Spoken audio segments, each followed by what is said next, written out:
Welcome to Gone Fishing, a show diving into cybersecurity threats that surround our highly connected lives. Every human is different. Every person has unique vulnerabilities that expose them to potentially successful social engineering. On this show, we'll discuss human vulnerability and how it relates to unique individuals. I'm Connor Swalm, CEO of FinSecurity, and welcome to Gone Fishing.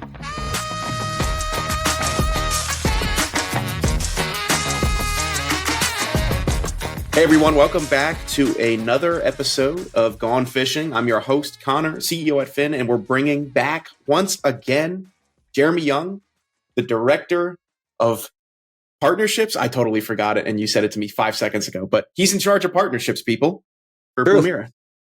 It's true. Hey, Connor. How's it going? Oh, it's going wonderful. How are you doing? You know, it's a pretty nice Monday. Ready to get the week kicked off. Where do you want to start with this? So this is a topic that I threw out there, and I'm going to get on a soapbox, and we'll see if I can get off before the end of the episode. But sales in general gets a bad rap.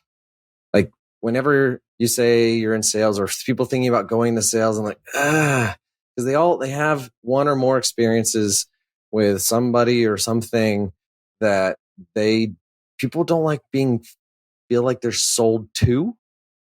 And they think about like that used car salesman, or like the timeshare presentation they had to sit through, or when they're getting spam phone calls and they get really angry about stuff if it happens at the wrong time. So obviously, like, don't do that. Don't be the like specific stereotype. But even in more professional settings, salespeople need to understand that this is a profession, and like you're not here to be a warm body and just take up space or book a calendar invite with an engineer. If you could be replaced with a Calendly link, you probably need to try harder. And I really just want to kind of chat about different things that we've seen. We just came back from IT Nation recently. Saw some behavior there that's, I think, why this came top of mind when I was asked about topics. So many, just looking around the show floor, so many people that were obviously working at the booths and obviously didn't want to be there. And we're just like sitting there talking to each other, like playing football in the hallway of the booths, like people having to dodge stuff as they're trying to have business conversations. What are some of the things you saw in November that made you cringe or laugh in not a fun way? I'll phrase it like this.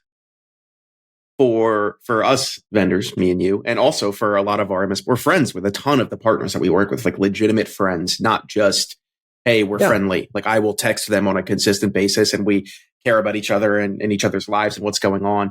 So a lot of conferences are an opportunity to meet and spend time with those people, to catch up, to just really reconnect. And I will say it this way. If you are at the bar afterwards or at dinner or socializing or hanging out, that is never the time to jump in and try to sell your solutions, right? It's I guess unwarranted is the most politically correct way of saying that. But like there were many times when I was at a bar hanging out with my friends, like we're at the hotel bar after dinner or something, just grabbing a drink. It's like somebody would come up, interrupt the conversation, stand in between all of us and try to sell us. It's like, first off, half of us are vendors, guy. Like, go somewhere else. You don't want to talk with us. We're a waste of your time. Read the room, bro. Yeah, exactly. Yeah. And then the other half are like, I'm hanging out with my friends here and we were just talking about football and my kids. And like, this has nothing to do with our own companies at all. Yeah. Whether you're working at a vendor or an MSP selling to SMBs, whether it's your first job and you're cold calling, or you've been doing this for 15 years, always keep in mind, you're there to listen. You're there to understand a problem and then try and create a win-win solution that leaves everyone better off. Yeah. And so if you walk into a conversation and they're talking about football and nobody's talking about a business problem, don't just word vomit a solution that they didn't ask for. Like, create personal relationships so that when the time comes, maybe that next day, maybe that next month, maybe that next year, when a problem arises they think you might be able to help with, or you've created a relationship so they have some sort of trust in you and they want to ask your opinion on something, that's when you can actually come in and say, give your 2 cents. Sales doesn't have to be a dirty word. Like, companies really can't thrive without a really quality sales department, but you should also want to be in a respected position.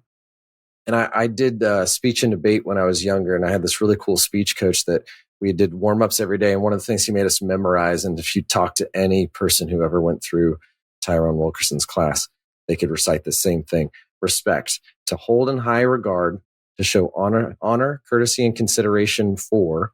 In order to get respect, one must give respect, and this starts with self-respect. So respect yourself enough, respect your position enough to be good at your job. Do the homework.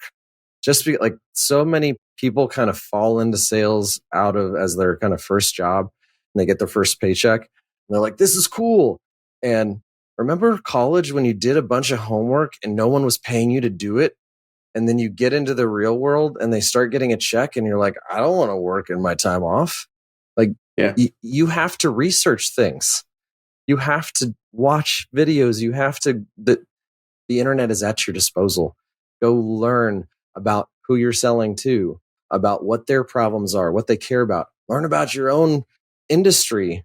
For crazy idea, right? But there are so many people that you can meet in our world that, as you kind of alluded to, they could like pitch their solution. But if you ask them, how does that fit in my overall network? Or how does that solve? I'm focused on this problem. How would that interact with that? Yeah. Whoops. I don't know. Do you guys want to drink? Like, it's true. I always think about sales over the last 20, 30 years as this, I want to say timeline, like early on pre-internet or even at the birth of the internet, it was whoever you could get in front of you. Cold calling was the big thing, or physically door-to-door selling was the very big thing, because people couldn't go out and research. They'd have to go through their yellow pages and call everyone listed in a certain category in order to get services. That's how it was done. Then once all of the information started to become more public, once the internet was a thing, then it became about the reputation of the company. So it wasn't just who got in front of you and toughed the best game. It was, well, what is the founding story? Who are the people that work at this organization? Why did this company start in the first place? And what services do they offer? How do they do that? Are they upstanding? Now it's the complete opposite. Now it's the consumers have all of the information. You can go on Google, and with the invention of OpenAI and ChatGPT and Bard, you could say, find me a business that helps me with this in this area. And you'll spit out give me the pros and cons of the top 5. Like, you can get every single piece of information that you want on a business. And so when somebody reaches out to you saying, how can you help me? They've probably already done more research than you have into your company and how you could potentially help. And so I always liken sales to this. Sales is not a transaction. Sales is a therapy session.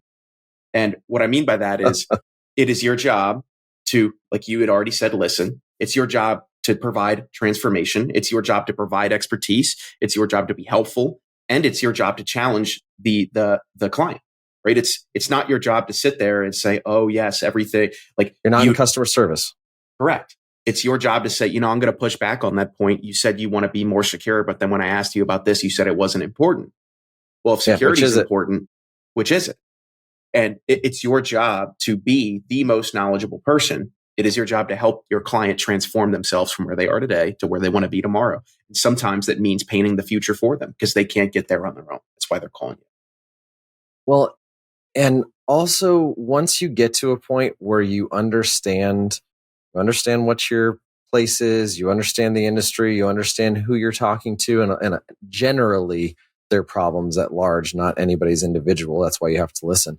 But not every conversation is going to get somewhere. And so you got to understand, don't play tug of war with people that aren't ever going to buy your solution. Sometimes you just got to drop the rope and be like, hey, you know what? We're not a fit for you right now. And I'm sorry. And hey, doesn't mean we can't be friends. What do you want to hang out later? But don't try to put a square peg in a round hole. And you never know who you could be talking to and what damage you could be doing. Did you were telling me earlier about something that you don't have to name names, but what you witnessed earlier this month? Yeah, I'll tell you. Me and a few of my friends, it was very late and we were winding down the night, just sitting in the hotel lobby, just literally having a conversation about life and kids, and business was there, but not in the sense of what do we do, but in like, what are our goals for our own companies? It was me and two other owners slash founders. And this random person walks up and immediately like dives into this sales pitch, like hard pitches. And it's like 2 or 3 in the morning at this point. We're all pretty much just clocked out, like ready to go to bed. And hard pitches. And then when we push back, we're like, hey, we're just sitting hanging out with friends. You can come join us, but like we don't want to talk about this. That individual's response was to essentially say, you don't know what you're talking about. Like when we pushed back on what he was trying to do and what he was saying about his own product and the industry. And it's like, his response was not to say, you're right, whatever, catch you tomorrow. We can talk about it then. It was, you don't know what you're talking about. You just don't get it. Like, and all of a sudden they're like, okay, this was weird. But congratulations. Nobody that I know is ever going to work with you, almost certainly. So thank you for this. And given the people who he was talking to and the voices that they carry, and that you were all probably still wearing your badges. So everybody could have known who everybody was, especially the guy who walks up and starts like hard pitching you at 2:30 in the morning. Like, you can mark yourself for death very, very quickly by taking an approach that is just like, why rub people the wrong way? Like, just drop the rope. It doesn't matter. You know, I always, I talked about this with Tracy Orisco, is I'm not a salesperson. I don't have any sales experience, but I had to do sales in order to get Finn off the ground. And so what did I do? It's like, well, I'm going to challenge you there, because you started your just working cold calling, regardless of what you're cold calling about. If you are cold calling, that is in sales. So I have no formal sales experience. It's all self-taught, self-earned, however you'd like to phrase that. And coming into the MSP industry and cybersecurity, having a background in neither of those, every call became a question: is how can I make this person my friend? How can I make friends with this person? It was not to sell. It was not to convince them that I'm the next best thing since sliced bread. It was, this is probably a great person. This is probably an interesting individual. I want to be their friend.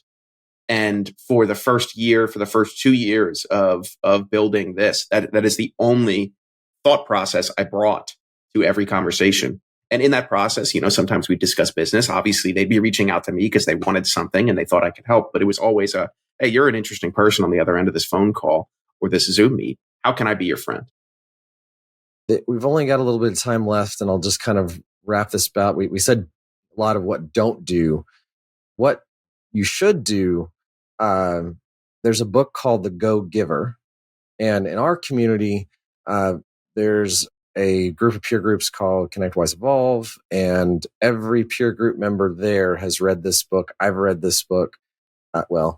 I listened to it on Audible because that's how I consume books, but that counts. Nonetheless, it got there. The whole point is you get more in return when you give more to start out.